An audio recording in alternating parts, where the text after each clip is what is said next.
As the hours draw nearer for the municipal elections, the political parties used their last weekend to reach as many of the residents in anticipation of voter support on Wednesday.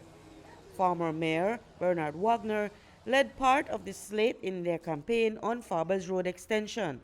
And while their manifesto pledges to deal with drainage and infrastructure, Wagner told News 5 that municipal governance has changed.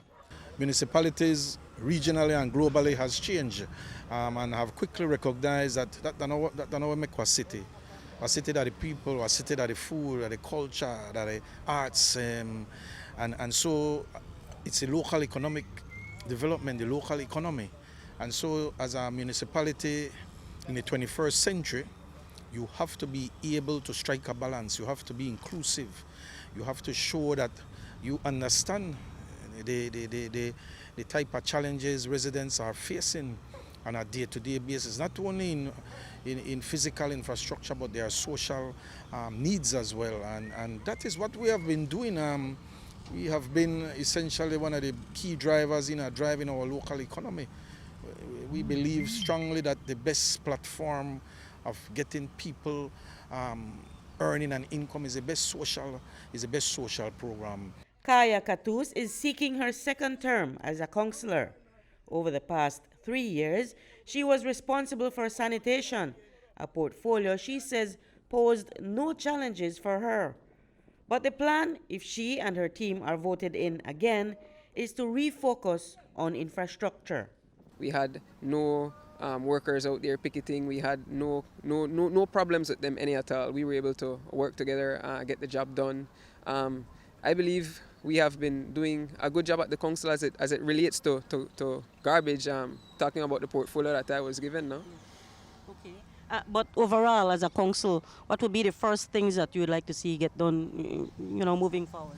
So one of the things on our manifesto is the digging of drains. This is something that we plan to take a more intense look into, because we have seen that streets are being fixed. However, drains on those same streets, need some work, as well as drains on streets that have not been fixed as yet. So that is one of the things that we plan to take a very good look into.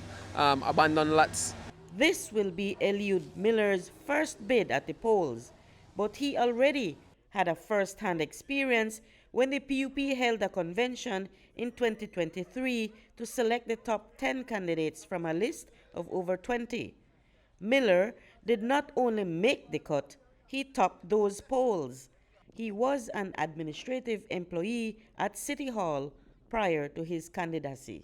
I'm a new candidate, but not a new face to most of our residents, and certainly the work is not new to me, and so I'm very comfortable, and it's been great so far.